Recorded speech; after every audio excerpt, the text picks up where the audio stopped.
안녕하세요. 한의사 이경입니다. 저희는 이분을 이렇게 표현하는데요. 차분한 카리스마, 암 환자분들에게 따뜻하면서도 정확한 진료로 유명한 분이시죠. 차은수 원장님 모셨습니다. 안녕하세요, 원장님. 안녕하세요. 시일산방병원 차은수 원장입니다.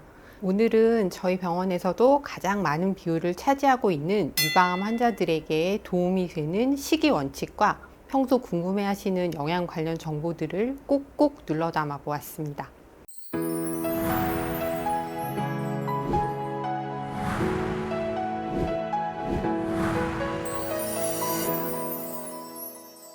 (2024년) 한국 유방암학회 백서에도 나와 있듯이 우리나라 여성암 환자의 21.5%, 그러니까 여성암 환자 5명 중에 1명이 유방암이라고 하죠. 작년 한 해 동안만 우리나라에서 유방암 진단을 받은 환자 수가 3만 명이 넘었다고 합니다. 특히 우리나라 유방암 발생의 특징을 보면 40, 50대 환자가 가장 많아 외국과 비교하면 비교적 젊은 연령층이라고 볼 수 있고요. 그 중에서 호르몬 양성 유방암이 가장 많이 발생하고 있고, 더불어 예후가 좋지 않다는 3중 음성 유방암 발생률도 꾸준히 증가하고 있어요. 그렇기 때문에 진단 후 수술, 방사선, 항암 등의 표준 치료뿐만 아니라 장기적으로 재발과 전이가 일어나지 않도록 잘 관리할 필요가 더 크다고 할 수 있습니다.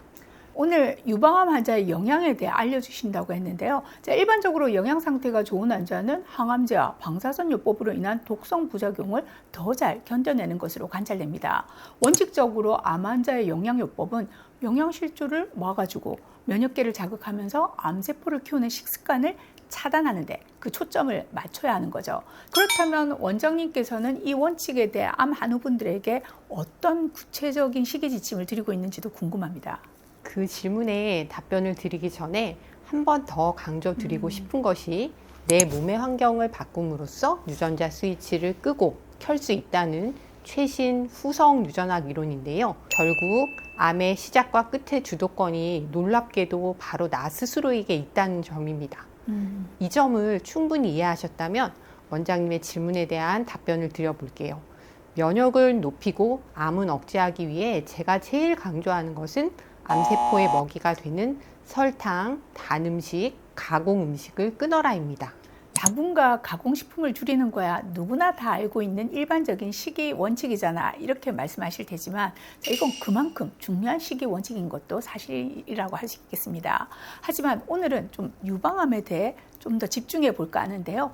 유방암 환자분들이 가장 많이 하는 질문 중 하나가 콩이나 석류 같은 갱년기에 좋은 식품을 먹어도 되냐, 이거거든요.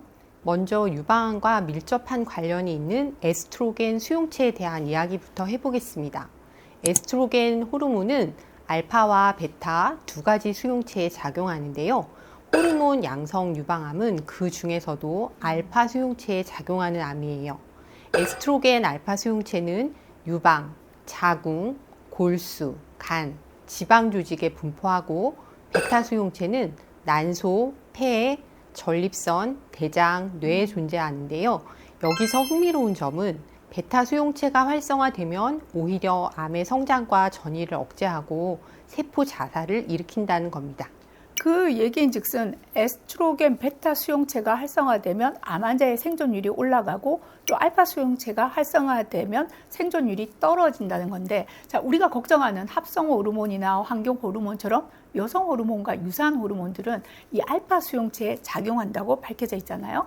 그리고 다행히 식물성 에스트로겐이 작용하는 수용체는 베타 수용체이니까 환자분들이 걱정하시는 콩이나 석류, 아로니아, 아마시 등의 섭취는 안전하다는 결론이 나올 것 같습니다. 안전할 뿐만 아니라 콩에 함유된 이소플라본, 제니스테인 성분은 베타 수용체에 작용을 해서 암의 성장과 전이를 억제하는 역할을 합니다.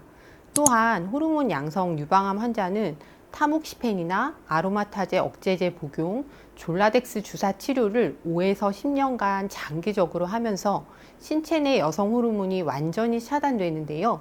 그 대가로 폐경과 상열감, 관절 통증, 피부와 점막의 건조 등 급격한 신체적인 변화와 우울감 같은 정서적 문제를 겪게 되죠. 이러한 증상에는 식물성 여성 호르몬을 적절히 보충해서 도움을 받을 수 있습니다.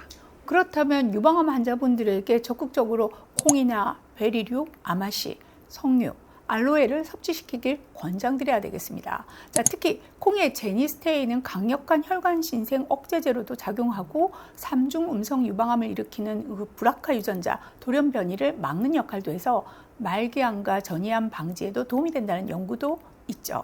그럼 여기에 더해서 한약재의 상호작용과 효과에 대한 얘기도 한번 해볼까요? 과연 암 환자가 한약을 복용해도 되는가? 부정적인 답변을 너무 많이 들어오셨을 겁니다. 그런데 그 수많은 약재들이 모두 그러하다면 그것 또한 잘못된 정보가 아닐까요? 네. 당연히 피해야 하는 한약재도 있습니다. 대표적인 보약제인 인삼은 아쉽게도 호르몬 양성 유방암이나 자궁 내막암을 치료하는 데 방해가 되고 암 성장을 자극할 수 있어 여성암 환자들에게는 피해야 하는 약재입니다. 천연 수면제로 알려진 쥐오줌풀은 불면증에 많이 쓰이지만 타모Ｘ펜 사용 시에는 금해야 하고요. 반대로 안전한 약재도 있습니다. 네.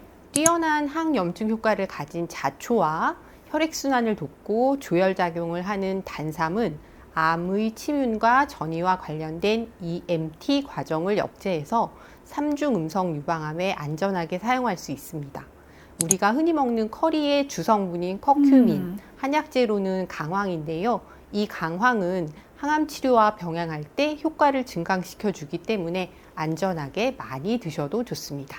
자, 마지막으로 항암이나 방사선 과정 중에 영양소의 보충이나 중단에 대해서도 한번 설명해 주시죠. 항암 과정 중에 아드리아마이신이란 약재는 비타민 B2인 리보플라빈을 고강시키고 백금계의 항암제인 시스플라틴은 마그네슘, 칼륨, 아연을 소모시키니 각각의 영양소를 집중해서 보충해 주는 것이 좋습니다. 방사선 치료 중에는 베타카로틴이나 비타민 E의 과잉 보충은 피하는 것이 좋고요. 항암 치료 중에 항산화제를 병행 투여할 경우가 많은데 이럴 때는 동일한 날짜에 같이 투여하는 것만 피하시면 괜찮습니다.